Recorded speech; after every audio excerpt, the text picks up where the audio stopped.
Hey everyone, Pat Mayo here. Just wanted to give you a heads up that there is some segments of muffled audio in the show. They last for like 30 seconds at a time. There's like 3 or 4 of them. They do go away and then they come back, then go away again for extended periods of time. But there's nothing we could do to fix it. I wanted to give you a heads up so you don't get outraged, because no one likes outrage and no one likes to see something coming from the blind side, all right? So enjoy the show. Rankings debate with Jake Ciely. It's a good one. The Pat Mayo Experience, Week 10 rankings debate, each position going through it. I can't believe it's Week 10. Joining me, as he does every single week on the Rankings Debate Show, from Fantasy Sports Network, from the Fantasy Radio app and the award-winning On Target, and of RotoExperts.com, it's Jake Ciely. What's up, dude? What's up? Yeah, I can't believe we're in the double digits this season already. It's insane. Quick take. Are you glad we're inching towards the goal line here?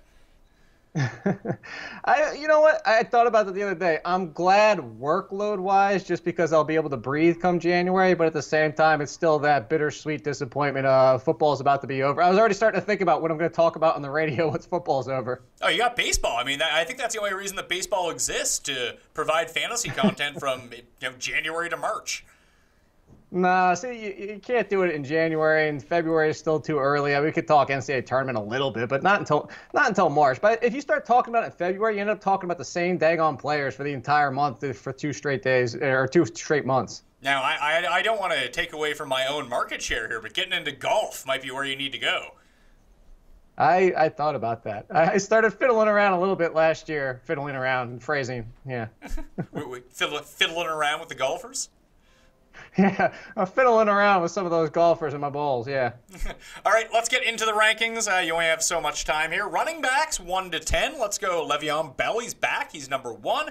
Zeke, Gurley, Fournette, Alvin Kamara, LaShawn McCoy, Melvin Gordon, Carlos Hyde, Jerick McKinnon, and Christian McCaffrey round at the 10 for PPR running backs this week. I want to start with McCaffrey. He played a career-high 82% of the snaps last week. Jonathan Stewart fumbled twice in the first quarter, yet they still kept going back to him, which I don't quite understand. But have we finally passed the point where now, hey, this is Christian McCaffrey time, and whether he scores, I mean, he could have had 2 touchdowns last week because he dropped another one in the red zone, but with the way that he continues to receive, you almost have to play him every single week, don't you? You do, and the fact is, this is a nice PPR ranking, and even in non-PPR, I would have him inside the top 15, because if you look at it too, is he's getting more carries, and if you look at the yards production-wise, and they did it, I forget who tweeted it out, so credit to that person if anybody can find it, but they said, here's this average yards per carry for McCaffrey versus Stewart when under center, when the quarterback's under center versus shotgun or other passing, anything like that. And McCaffrey's outperforming Jonathan Stewart in that facet too. So finally, it looks like this team is starting to get with the program here and say, hey, McCaffrey's the better option in this backfield.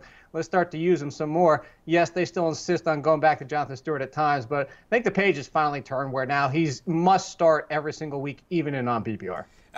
Like an hour after we got off the air last week, and we kind of joked about it on the show that, it doesn't look like Zeke's going to play this week, but you never know with Zeke. And then we talked about McFadden versus Morris like we have like 8 times so far this year, and has yet to make a difference. It looks like Zeke's going to play this week, so does that mean like he's not going to play? I think that's what we have to go with, is the reverse of what we expect. So fire up Alfred Morris and maybe think Rod Smith in a Slim Pickens in a PPR league. And listen, I'm still in on McFadden. I'm still convinced that the reason that they continue to deactivate him is just make sure he doesn't get hurt for when the time comes, if it ever does come. But listen, if Zeke plays, you play Zeke. It's as easy as that. If you want updated rankings and you go to dkplaybook.com when the news breaks, I'll update the rankings. It's as easy as that. You can't really do that with video. Once it's up, it's up. You can't go back and change it. So it's time-stamped, and it's a Tuesday afternoon, so we don't know right now. Alvin Kamara, I have ranked at number 5, and you didn't really squirm when I read out that ranking, and you have ranked Ingram, because I don't rank Ingram because he's the worst, at number 12. Is it finally started to flip a little bit? Because Kamara even fumbled last week. Wasn't a problem. Well, it's not a problem because he's the better option. He's been more explosive, is more trustworthy week to week. Mark Ingram is still an RB1, as you just mentioned, where his ranking is. And despite the fact of it being disappointing in quotes last week from Mark Ingram, it still was 70-plus yards. It still was a solid performance. And if that's going to be his low point, that's why you can trust. And I know you hate that word with Mark Ingram, but you can going forward. But at this point, And go all the way back to what we talked about at the beginning of the season with Kamara. And if you look at it, they've been looking for their new Darren Sproles. And go back to Darren Sproles was catching 80 passes in a season. And that's why even in non-PPR, he was a top-end RB2. In PPR, he was an RB1. And at this point, if you're talking about who you trust every single week to not let you down, even if it's only 5 or 6 points, but just still a decent performance, it's actually Kamara at this point. Yeah, listen, I'm completely on board with that. And McCaffrey leads all running backs in terms of receptions and targets. You know who's second in receptions and targets among running backs? Is it not Alvin Kamara? You know, it's Carlos Hyde, weirdly enough. Wow. At least over the past 4 weeks. My second guess would have been James White. I'm going to say at least over the past 4 weeks it is. I don't know what it is for the season. But either way, this is how he's getting himself involved, and he doesn't even need to score touchdowns anymore, and he's just super valuable. Like, people, there's a lot of pushback with Hyde, and I find it really surprising. And just almost every single week he's put up at least 10 points in standard formats, and in PPR he's averaging like 15. Like, why do people hate Carlos Hyde?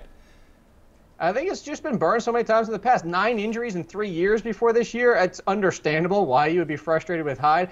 My biggest concern is still going forward at some point that they start to give Breida some more touches, or the fact that Carlos Hyde's a free agent after this year, and there's no reason for the 49ers looking forward with multiple seasons until they're competitive to bring back Hyde at this point with those injuries and another contract. So that's my only concern. But as of now, until I see that happen, like, I'm not going to sit Hyde because I'm worried it's going to happen this week. I have Breida on rosters if I have Hyde, and I'm stashing him just in case they ever do flip it. But until that happens, I'm with you. I don't understand the hate for Hyde. Are there any other handcuffs like you feel are must-owns at this point? Like you say Breida, but like would you rather own Breida over, let's say, James Conner? Although I think that Conner would be more valuable if he ever gets a chance to play. It seems like Breida might actually have a path to playing. So are there players in that ilk, and who do you think the best one is? Yeah, I think that you have to look at Conner because every time a running back steps up behind Le'Veon Bell in that offense is going to be great. But I would go Breida. I think that Foreman is a must, despite the fact of 2 weeks ago only getting the 1 snap, and then last week was a little bit better. So he looks like he's back out of the doghouse. Whatever happened 2 weeks ago for that. I think Foreman's worth stashing for that reason. And then the other obvious ones out there is like, well, Henry's obvious, but you're playing Henry in a lot of leagues anyway. But now LeGarrette Blount's in that conversation is why I wouldn't drop LeGarrette Blount. So I think those are the biggest ones out there. I can't see a lot. Because if you look at Kansas City, what do you do behind Kareem Hunt? Is it going to be Akeem Hunt or Charkandrick West? I think it's going to be a timeshare. Yeah, I would think that that really depends on game flow situation. We even saw that last week in terms of Kareem Hunt and Charkandrick West. When they got down, West was the one on the field. Like, he is their receiving back. Yeah, so there's not a lot out there where you're going to see the guy step in and get 20-plus touches per game. So you can look for some of those, but I think the few that are out there, like the Foreman and the Breidas and stuff like that, those are the ones that I would hold on to, even if I don't own the person in front of them. Yeah, and like I said, there are some guys in that conversation as well that you just can't go pick up. Like if you have Tevin Coleman, you keep Tevin Coleman.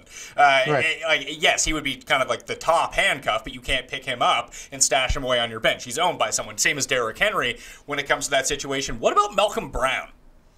That's one I forgot about him. Yeah, that's a good one. I was going to say Chris Ivory was another one I just thought of while we were talking about it. Malcolm Brown's a good one that people I don't think anybody out there is paying attention to him and the fact that he's getting touches and he's the clear option behind Gurley.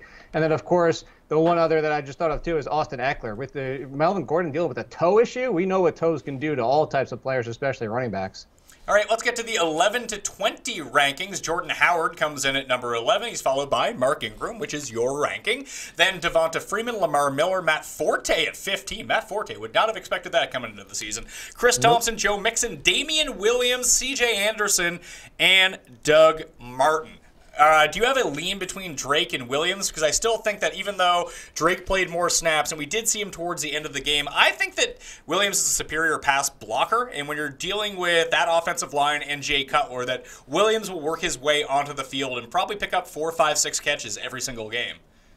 You see, I'm still going with Drake because I'm going with the talent. The problem here is that Williams has been better, but this year he's actually struggled at times pass blocking. And if you go to Pro Football Focus and all those grades and stuff like that, he's actually struggled a little bit this year, and that's why there were some concerns whether or not he would be the option. But he is the clear, like, if they're down and they're behind, they're going to use him in the passing game, although Kenyon Drake has plenty of options in the passing game as well. So I'm a little bit lower. That's actually one of the ones I would consider lower, especially with this matchup on the road against the Carolina Panthers run defense, which is actually quite good. And I know that game script might point to them being down and passing more. But at the same time, with the way that Carolina's offense is up and down every single week and the Miami's Dolphins defense is pretty solid, if this game is close, I think we're going to see a lot more Drake.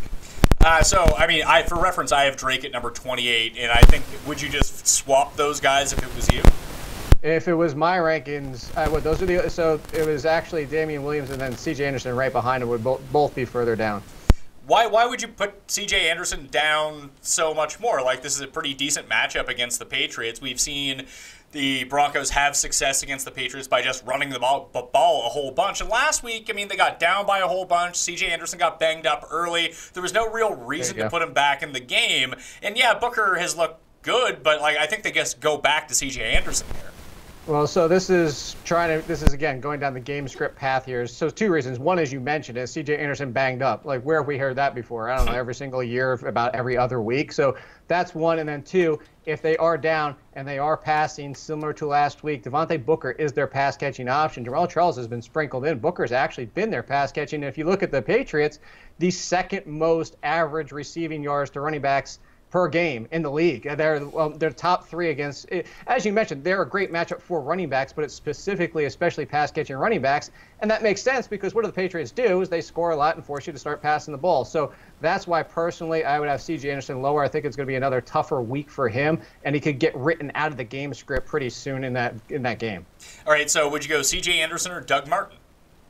Ugh. Yeah. Yeah, that Doug Martin situation is terrible. So, well, put it this way: I would go Duke Johnson over C.J. Anderson since it's PPR. I know he was cleared of the concussion, but I didn't like how Duke Johnson was used in that Minnesota game. I know, like, they were up at half, right, and then even in the second half, he sustained an injury in the fourth quarter. But they weren't really using him. I know Crowell was being effective on the ground. I would still prefer Duke over Crowell in full PPR scoring, but I don't know how highly I want to rank Duke Johnson. That's fair.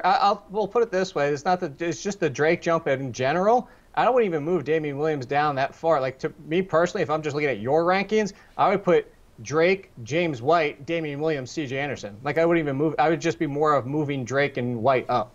All right, so for people who can't see it, at number 21, I have DeMarco, 22, Duke Johnson, Kenyon Drake at 23, then James White, then Marlon Mack, and then Adrian Peterson. Don't think this is going to be an Adrian Peterson week. Why? Because he's coming off 37 carries in a short week? That's not actually the part that bothers me. Now, you can look at this two ways, that both of his big games this season have been coming off a bye. So, yes, maybe you're right, that the short week does really hurt him a lot, but just they're not favorites in this game. They're not going to be favorites against Seattle. Like, I don't think you can realistically, like, maybe he scores a touchdown and gets sort of like the Rob Kelly game from last week, and then, yes, he'll be a top 30 running back option. It's just running back is so devoid of talent right now in terms of safe options. Like, realistically, what do you think a stat line for AP is this week? Like 10 for 20 and hopefully he scores a touchdown? I was going to say more like 12 for 36 and hope for a touchdown. Which sucks because then I look at the guys behind it and I'm like, ugh. Yeah. I'm looking at some of the guys in front of him and I'm kind of like, ugh. It's a week at running back. I got Darkwa at 29. He's been super... Darkwa sucks, all right? I don't disagree. So, no thank you. Listen, if you have to, I am at 29. You can plug him in and play him if you want to. He'll probably get a few points. I have no faith in Orleans Darkwa, though. I don't care what the matchup is. But Ben McAdoo does, and that's the fact is he's been remarkably consistent over the past couple of weeks. He has one down game, and every single other game has been double-digit points. And the fact that San Francisco is the worst team in the league against the running back. I just can't do it, man. I watch him, and he's not good. You would rather take Thomas. I know you have him in front of him. You'd rather go Thomas Rawls in that mess of a backfield over Orleans Darkwa? I would actually. Like, it doesn't seem like Pro Sites is going to play. It doesn't seem like Lacey's going to play. Rawls played and Rawls had this opportunity earlier this year, and what happened? He got like benched for Eddie Lacy, but if Eddie Lacy's not there, then boom, he can't get benched. No, he'll get benched for McKissick. Yeah, McKissick's only going to play when they're down in the game, though. Yeah, I don't buy it. I don't buy Thomas Rawls. How many touchdowns does Darkwa have? None? I don't know. I just know he's getting yards. I think he has none. I actually think that Rawls scores a touchdown in this game. That's why I like Rawls here. Okay, fair. But I'm not gonna gamble on a touchdown with that backfield. When you start taking away the pieces, and that's another reason with Darkwa too. Like Perkins is back, Gallman's there, Vereen's there. Perkins was back last week. And maybe he's even healthier now. Like I don't know what they're gonna do week to week. I'm not doing it. But I'm fine with it. I'm just not doing it. I would even think twice about going Darkwa over Rolls. Listen, there's a reason that I brought up Darkwa. It's just maybe it's an irrational hate I have for him, but I know that people are higher on him than I am. It's just I don't like it. I don't want to go down that route. No, look, it's irrational hate, and because if you go back to the Denver game when they were calling that, Chris Collinsworth made a very clear and astute observation, is the fact that Darkwa runs where you tell him to go. If the play is designed to run between the tackle and the guard, he's running there. It doesn't matter if it's clogged up and it's in his face 2 yards behind the line of scrimmage. That's where he's going. So if the lanes aren't there and there's not openings, he's going to get shut down. But it's the 49ers, so I'm okay with it. Should I have Andre Ellington ranked over Adrian Peterson? In a full-point PPR, I wouldn't go that far, but I think it's a close conversation to have, as we were just talking about. I have Ellington at 33, but I really, really wanted to pull the trigger on him over Peterson, but I don't know if it's going to work the same with him and Drew Stanton as it did with him and Carson Palmer. Anytime that you just see the Cardinals as the plus sign in front of their odds, just be like, oh, play Andre Ellington. He's going to be good to go. And he looked healthy last week. There was just absolutely no need to use him because all they had to do was run and run and run and run with Peterson. It was fine. If that's not going to be the case, I think he could be a sneaky play this week, whether it's PPR for sure, and whether it's even standard leagues. If he ends up with 7-8 catches, he's gonna be valuable. He is, and I think he's where you have him is fair. It's an RB3 or shoot for the upside, but you can understand that you never know in football, and if they get up, maybe some turnovers or something like that. I don't expect it, obviously, but if it happens something fluky like that, and all of a sudden they're running out the clock or trying to play ball control, and he sees nothing, that's the risk you take. Am I too low on Amir Abdullah? I have him at number 36 in the rankings. I have Theo Riddick at number 31 for reference. The Browns aren't good, but they're all right against the run sometimes. And Amir Abdullah is just not good. Amir Abdullah is averaging, 3.3 or 3.2 yards per carry or something like that.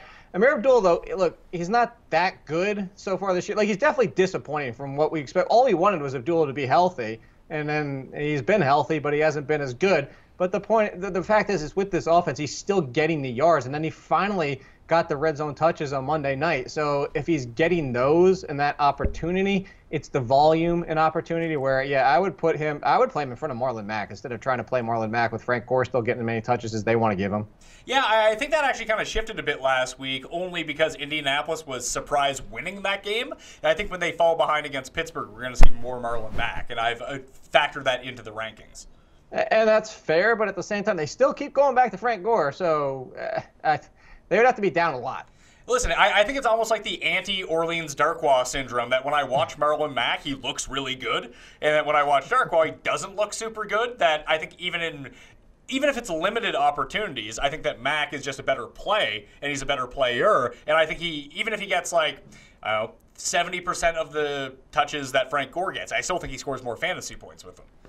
If he gets that many. Then the problem is he going to get that many? Similar to the Jets with Forte, and granted, Forte worked out fine last week for them, and they got the touchdowns, his first touchdown since the middle of the season last year. But the fact is, the team keeps wanting to go back to their veteran, and we can't force the hand no matter how much we sit here and say, hey, this guy's better. Sure, but I think that Mack will at least get 10 touches in this game, probably more, and a lot of them are going to be through the receiving game if they get down. All right. That's fair. That's how I'm reading this game, at least. If people disagree, they can disagree. Is that what your tea leaves are telling you? That's what they're saying. Let's move to receivers.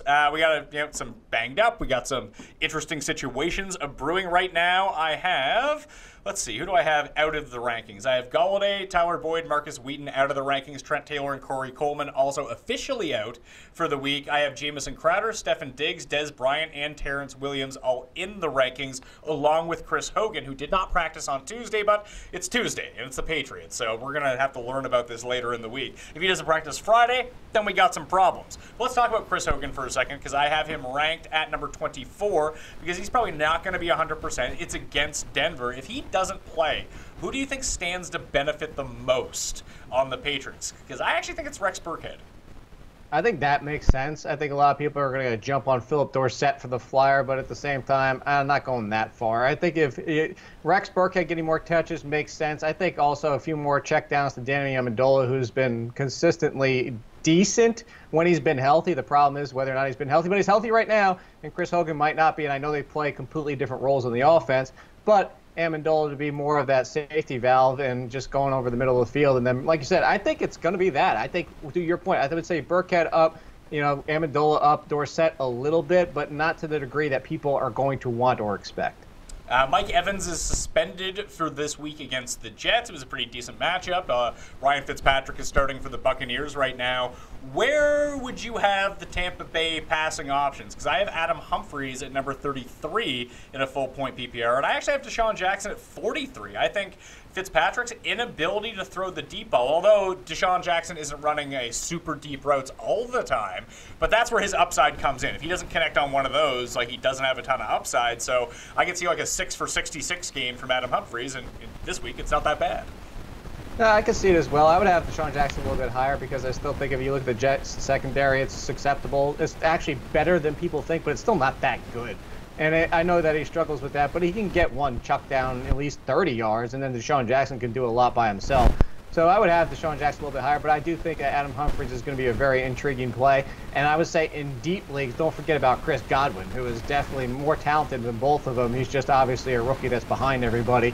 So if you're in a deep league, like the 14-teamers or the people that have extreme benches and stuff like that, Godwin could be one of those boom or bust flyers to just throw out there. Yeah, Godwin played 31% of the snaps last week against New Orleans.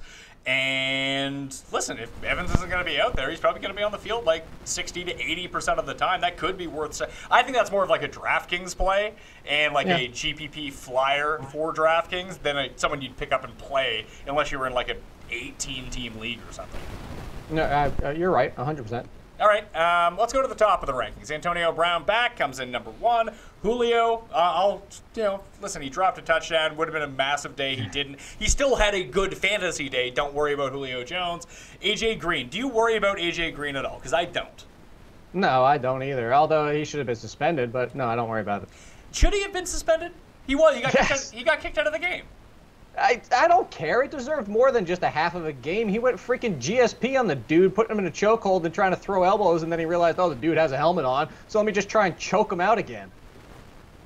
He got suspended for the game. It's why Mike Evans is suspended for this game. No, he needed a lot more. That's for everybody saying like, oh, the other one was assault. That was full-fledged assault on top of it. He was like, and for whatever it was, AJ Green's got some training. He's been doing some things in the offseason. That's assault, brother. Number 4, I got Doug Baldwin on Thursday night. I went back and looked at his numbers against the Cardinals over the years. Pretty good. Yeah, he doesn't draw Patrick Peterson all that much, so I'm not too worried.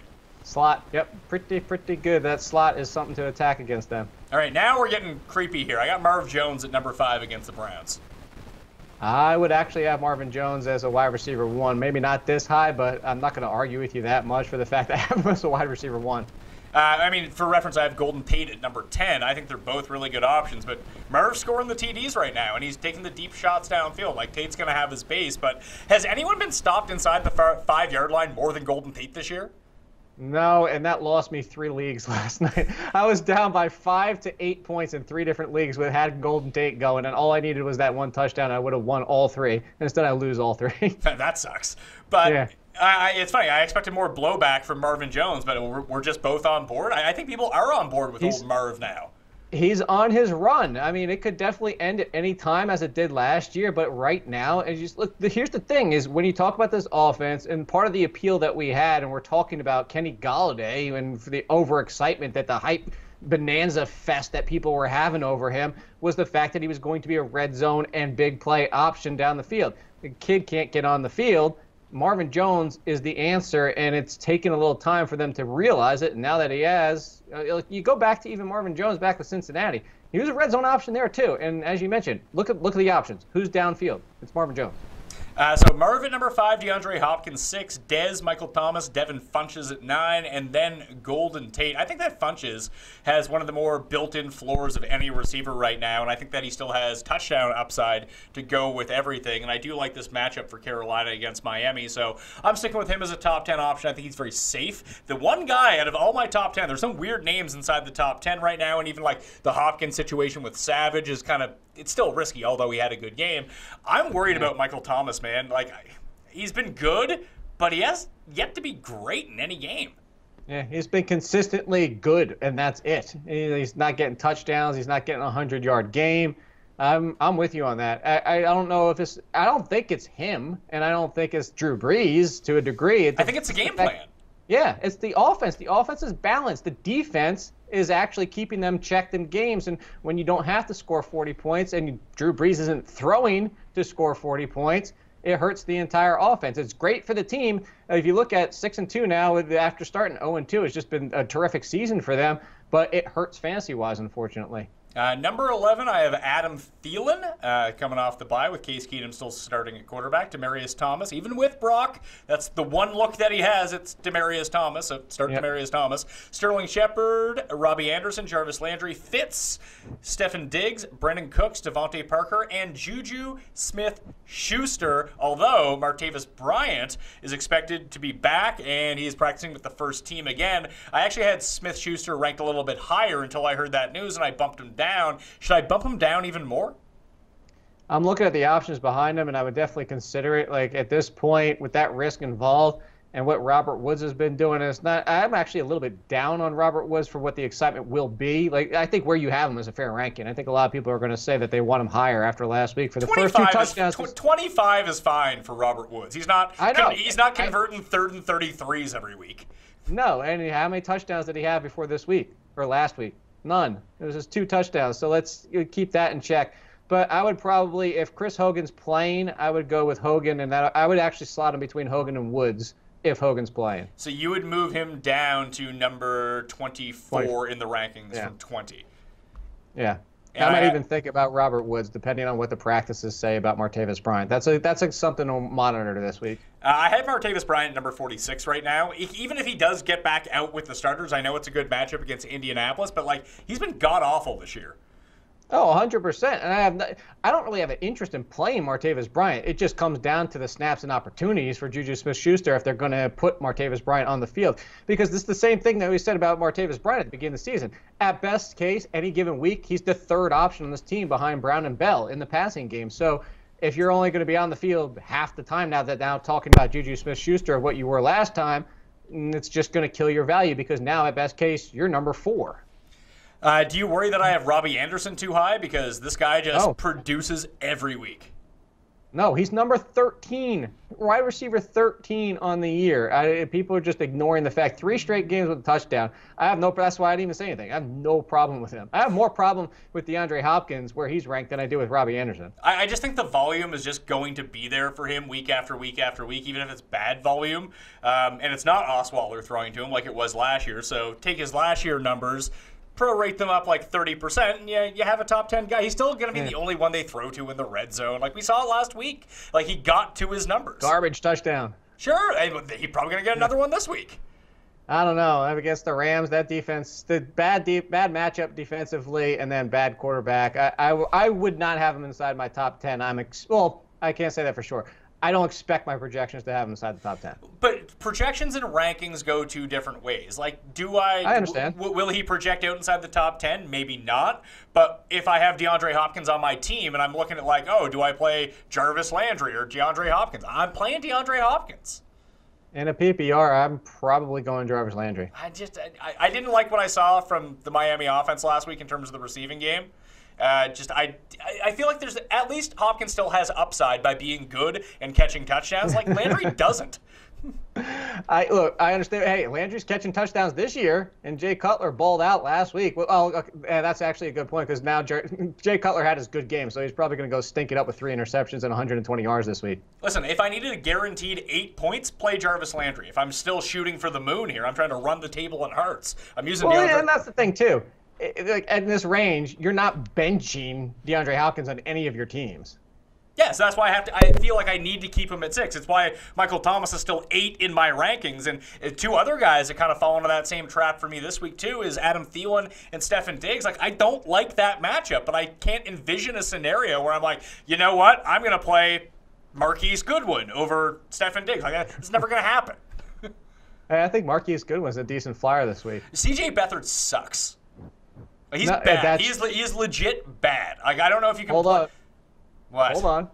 So does Eli Apple. And that's the thing. If Marquise Goodwin is not going to see Janoris Jenkins the entire game, and if he gets matched up with Eli Apple a few times, he can get behind him in a big play. It's just waiting for him. Yeah, but then it requires someone, unless it's like he pulls a Nelson Muntz and throws it to himself, how's he going to get the ball?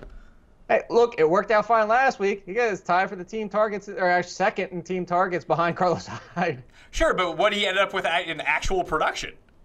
I think it was, what was it, 2 for 60 or something like that? Yeah, but that's the point. Marquise Goodwin just needs one catch, and he can take it 40 yards. Sure, I have him at number 36. If they had a competent, like, let's say Garoppolo was playing this week, I'd probably have Goodwin at like 25. Right, and I said he's a decent sleeper. I didn't say must start or put him in your lineup everywhere you have him. Nah, I'm pretty sure that's what you said. Okay. But in terms of Diggs, like, he's coming back from the groin injury. I'm guessing he's practicing in full, like he's okay. They gave him all that time off. He did play in London, looked I mean, I trust Thielen more at this point. Diggs is obviously a higher upside type player, but like, do you worry about Norman here? Are they going to move him to the slot a bit, move him around, get him off of Norman? Like, yeah, that Washington defense is really good. It's surprising. Yes, and the thing is like they have plenty of options in this team where they have good slot coverage anyway, and I don't think he needs to move around there. And Norman kind of plays the outside most of the time anyway, where Diggs has been playing. Thielen's been working more out of the slot this season. So I think with the way that they use both of them, nothing's really going to open up. If you look at Nickel Robert Copeland and all the rest of the options out there, I don't see a great opportunity anywhere. But as you said earlier, the whole point of this is, are you going to bench these guys? No. Devontae Adams, number 26. Jordy Nelson, number 32. Is 32 too high or too low for Jordy Nelson? Because I don't think it's too. I don't think it's too high. It might be too. No, I don't think it's too low. It's probably too high, if anything. No, it's porridge. It's just right. It's just like the little fairy tale thing. It's perfect because Jordy Nelson still has touchdown potential, but at this point, he's number 2 and he's being treated. Defenses are treating him as the number 2, and the fact is, you want to talk about stinking. Brett Hundley, how many times have I said it? Brett Hundley stinks. Yeah, he's not good. But, like, you see Jordy Nelson's name, you have Jordy Nelson on your roster. Like, does it get to the point where you're like, screw it? Like, treat him like Sammy Watkins. Like, unless you're in a pinch, don't play him. Pretty much, and this is a road matchup where people just don't want to give respect to that Bears defense, let alone the Bears defense at home. When we get to the DST rankings, you're going to see an awful lot of the Bears rankings near the top of that list. Fair enough. But yes, with Jordy Nelson, if I'm a Jordy Nelson owner, I'm hoping he scores somehow this week and then sell him. Just do whatever you can to get rid of him. But, like, do you think people would even buy into that? Like, don't they know that he's not good? No, you should see some of the stuff that you get on the Twitter timeline. I'm sure you've seen plenty on yours as well. Like, hey, the Josh Gordon thing. Somebody picked up Josh Gordon and said, somebody offered me Stephon Diggs for Josh Gordon. Should I take it? And I said, if you haven't already, you're an idiot. I mean, seriously. All right, so it's almost like the walk-ins, the Amari Cooper. Nelson's now in that scenario, too, where if he has a good game, get rid of him immediately because it'll increase his value by like 4 times based off recency bias. Like 100%. What do you think if you want to trade for Jordy Nelson, try to put yourself in that spot? Like, let's say you think 2 weeks from now he goes off. Like, what could you trade for him right now? Like nothing? Like, are people dropping Jordy Nelson? Well, there was a conversation that we had earlier today, and we were kicking around like, do you drop Jordy Nelson for Robert Woods? Would you trade Robert Woods for Jordy Nelson in the hope that Jordy can have a good game, then you bank on his name and get something better than Robert Woods back? If Robert Woods is like my fourth or fifth wide receiver, yeah, I would definitely do something like that because if you get Jordy Nelson to pop, you're going to get nice value on return. And you know what? There's still a chance. Like, it comes down to what's your team. If you have Robert Woods even as your number 4 and you're 7-2, no, what's the point? But if you're in that middle of the road and you're trying to go for the upside, you can definitely play that game. Well, I would even think that if you're 7-2 and you're likely to make the playoffs, like, it's not impossible to think that Aaron Rodgers could come back for like week 16 if somehow if the Packers can squeeze out a few wins somehow, then I think you might see Rodgers week 16 maybe, and then you get Jordy back with Rodgers for the fantasy championship, and oh gosh, he was Robert Woods. Like, if you're gonna make it anyway, like it's probably an awful move if you're trying to tread water. Like, you probably need Robert Woods right now. If not, it might be worth it. I don't see Aaron Rodgers. This is like the David Johnson thing. Just give up. He's not coming back. I mean, I've dropped Aaron Rodgers in every league that I own him, but it's not inconceivable that he could come back and play this year. Inconceivable. Yes. All right. 30-40 in the ranks. I mean, just to kind of gloss over the back end, Devontae Adams, number 26, Matthews, Marquise Lee, Amendola, Mohamed Sanu, then Cooper Kupp. Too low. Who? Snoo. Way too low. Snoo, too low? Way too low. The Cowboys defense is torched by slot receivers. Torched. All right, well, where should I move him up to? Would you go Robert Woods or Mohamed Sanu? I would go Sanu. Would you go Chris Hogan, or would you go Juju Smith-Schuster or Sanu? I would go Sanu over Schuster. Hilton or Sanu? Ooh. Sanu. T.Y. Hilton gets Pittsburgh, man. Keenan Allen against Jacksonville or Mohamed Sanu? Sanu. Man, wow. Ted Ginn or Sanu? Ted Ginn's good, by the way. Don't forget that. I know. I don't know why people won't give him respect. That might be the cutoff point. I could go either way. Non-PPR, Ted Ginn, PPR, Sanu. Wow. Devontae Parker or Sanu? Parker. So that's a number 20? I mean, I would. Bulk all the week, man. I like Sanu, and I thought I was done. It was.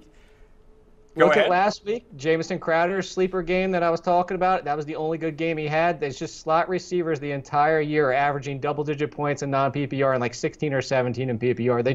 They get obliterated by the slot receiver. The only thing that this would change is if this lower body injury, surprise, surprise, Julio's dealing with one of those. If somehow Julio sits, and now that you have to consider him moving outside, and all of a sudden they bring in Hardy in the slot, then I would move Sanu back down. All right, I'm going to do it. I'm going to trust you, Jake, Mr. Accuracy, the Robin Hood of fantasy rankings. Who's the Batman? I don't know. Probably you as well. No, it's that corner mastermind guy that I don't know how he does it. I don't even know who you're talking about. Okay. Any other wide receivers, because I know you have to roll here in like 10 minutes, and I want to run through the other positions. Any other receivers you think should be shed some light on, at least, as sleepers this week? Not as sleepers. I'm looking down your list. We already talked about Godwin, both of them. Marquise Goodwin. No. I mean, I think your rankings are pretty smack on outside of the Sanu issue that I had. All right, well, I'm going to adjust Sanu just for you. We'll get some snoo as we go along with that. Quarterbacks. Go ahead. I'll say Doxson's a little interesting. I think Doxson's a little bit low. That's a tough one for me because Crowder, I want to hear what happens with him, whether he's playing and whether Reed's playing or not. Like, you just don't know with these guys right now.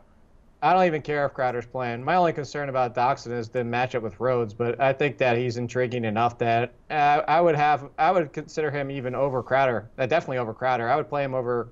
That's actually where I would put him. I'd put him at 44. Yeah, you're not going to sell me on that one. If Crowder plays, I'd rather play Crowder than Doxson against Minnesota. Fair enough. Quarterbacks. Let's go Brady, Wilson, Dak, Breeze, Stafford, Cam, Roethlisberger, Matt Ryan, Josh McCown, and Jared Goff. Into Eli, Ryan Fitzmagic, Andy Dalton, Tyrod Taylor, Marcus Mariota, Brissett, Cousins, Rivers, Case Keenum, and C.J. Beathard at number 20. Which ones need to go up? Which ones need to go down? I really don't have an argument with most any of these. Okay, how about this? Should Brady be number 1 against Denver? No. Because I just looked at it, I'm like, if I have Tom Brady, there's no way I'd play anyone over him. No, I would. Well, there's no way I would play anybody over him, but as ranking-wise for matchup, like, I'm looking at the rankings right now. I would probably, like, if I'm talking about projections for rankings, and that's what we're trying to do here, I would rank Russell Wilson over him, Dak Prescott, and maybe even Stafford. But, I mean, it's Tom Brady, so as you said, you're not benching him for anybody. Is Breeze too high at 4? Like, should I just temper down expectations with him? Although, I think this game is trappier than people tend to think. I think the Bills will be able to score. I think the Bills might actually have a lead in this game. Just them at home is a thing right now, and everyone's just so all in on the Saints that they're overinflated that Breeze might actually have to throw here. This is okay. So this goes back to the one that you said the other way. Is I would say Breeze is an intriguing option for DraftKings as a pivot play, one that people aren't going to use because guess what? On the road, outdoors, tough matchup. I would definitely go Stafford over Breeze. That's not even a thought in my mind. Really? Yes. Against Cleveland. Cleveland's run defense is decent. Pass defense, garbage. All right. This is the one week where you might be able to say, hey, look, Eric Ebron caught 3 out of his 4 passes last week, just if you're desperate at tight end. Yeah, or you can just use Darren Fells, who they actually use in the red zone from time to time. But the shifting back, they ignored him the last game and a half. They did, but Fells was still on the field almost double what Ebron was. That's true. That's true. So, yeah, he was blocking a lot, but you probably don't have to block against the Browns. Not that big of a deal. No, that's very true also.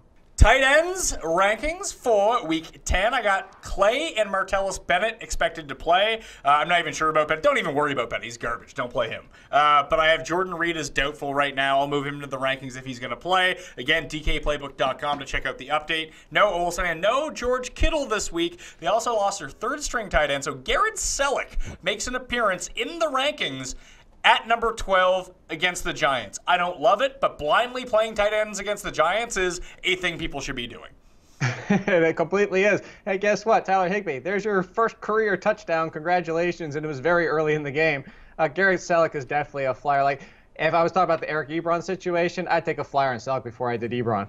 As would I. I have Ebron at number 16. I have Darren Fells at number 18 playing the Browns. They also have a really good matchup as well. The top 10 is Gronk, Ingram, Doyle, Jimmy Graham, Charles Clay, Safarian Jenkins, Brait, Vernon Davis, Kyle Rudolph, then Delaney Walker, then Hunter Henry before Garrett Selleck and Tyler Kroft. I don't want to spend too much time on tight end. You have your tight end, and if you're missing guys this week, go pick up Garrett Selleck. It seems pretty easy. That's pretty much what you're looking at here. Don't pick up Julius Thomas. That was the first time he scored in about 2 years. And he looks kind of fat. He's always been on that thicker side. It's just, I don't understand why people keep wanting him to happen. Is there any other sort of guy that you're looking at here, tight end-wise, streaming-wise? Nah, Kroft is one. We talked about Eric Ebron. You know who actually benefited from Tom Savage starting was Steven Anderson, out of all people. And it's because he's the most talented option that they have, if he can ever stay healthy. I mean, if you're desperate in a deep league, it's him or O.J. Howard. I'd probably play O.J. Howard, but he could be owned theoretically. The Jets aren't great against tight ends either. But, like, if you want a floor of, 7 PPR points, I think Steven Anderson could muster, 4 for 30. He could possibly get in the end zone, too. Look, the fact is, if you watch this film from college, he looked like Jordan Reed, and so he definitely has the potential. He just needs to stay on the field and stay healthy. I think that's an intriguing one. I think that's about it. Although it sounds like Charles Clay didn't even practice today, so that might be questionable, by the way. I have him listed as questionable. I think he'll end up playing, though. Here's hoping for people that are holding on to him. Hey, listen, he's in the he played 4 full games so far this season. In 3 of them, he had at least 15 fantasy points. I think for such a thin position, I would rather pick up Greg Olsen than Charles Clay, but they're both available right now. Tight ends, good tight ends are tough to come by. Clay's pretty good. Yeah, look at the position. It's miserable right now. The only one that I would even have higher, and like you said, you have your tight ends, you play them anyway, and you're playing them if you have them anyway. I would have Kyle Rudolph a lot higher. I would have him in the top 5, probably right at 5. The Redskins are terrible against the tight end position. That's the one area in the passing game that they can't defend. Yeah, I still like the other guys better. I hate Kyle Rudolph. The fact that I ranked him inside the top 10 is good enough for him. Just the fact is that I'm so annoyed with Jared Cook, and then we're going to have to rank him next week. Yeah, you're going to have to rank him. We're going to have to get a third person. We'll reach out to the community to see where Jared Cook should be ranked. Yeah. But although, isn't this what Jared Cook does? Sucks you in, then puts up zeros? Exactly. Guess what? Exactly. Everybody puts him in their lineup next week, and he's going to get you 2 points. Defenses, very quickly to close this out. I go the Rams at 1, Jags at 2, Chicago at number 3 against Green Bay, Steelers, nice. Seahawks, Saints, Vikings, Lions against the Browns, Chargers against the Jags, and then Carolina at home Monday night against the Dolphins. The other ones I have ranked are the Patriots, Redskins, Bills, Jets, and Cardinals on the Thursday nighter. Home defenses on Thursday night tend to play all right, so I gave them a look. Not a strong look, but a look nonetheless. Any defenses you're particularly strong for? No, I actually really like your defense rankings. I'm very similar to what you had. I like the Bears rankings. That's one that I would thought would be higher, but you already said it, and you promised it was going to happen, and they're higher than they should be. I think the Redskins are a decent sleeper defense. Outside of that, I think your defense's rankings are spot on. Yeah, there's actually a good collection of defenses you can go pick up this week if you are dealing with the Eagles on bye, or you don't want to play the Broncos against the Patriots, which I don't think is going to be the end of the world, but there are better options available right now that you can probably just get for free. Yeah, absolutely. This is actually one of the best streaming defense weeks that we've seen this season. And that's why every other position sucks this week. That's true. All right, Jake Ciely, check him out on Twitter at AllInKid, on RotoExperts.com, on the Fantasy Sports Network, and the Fantasy Radio app, where Jake has to run to right now because On Target's coming on soon. Yeah, it's 2 minutes away. All right, well, I'm going to let you get off the line and enjoy it. Thanks for being on the line. Jake, again, just go check out all Jake's rankings. They come out midnight on Tuesday up on rotoexperts.com. Mine are up on dkplaybook.com already. I'll update them after this chat that I've had with Jake to reflect Juju Smith-Schuster and move up Mohamed Sanu. Hopefully Jake's right on that. But you can check that out all on dkplaybook.com or on my Facebook page, facebook.com/thepme. You can follow me on Twitter @thepme as well. And remember to subscribe to the Pat Mayo Experience on iTunes, Google Play, and Stitcher, and Audio Boom, of course, in the video version up on the DraftKings YouTube page. I'm Pat Mayo. Good luck in Week 10. I'll see you next time.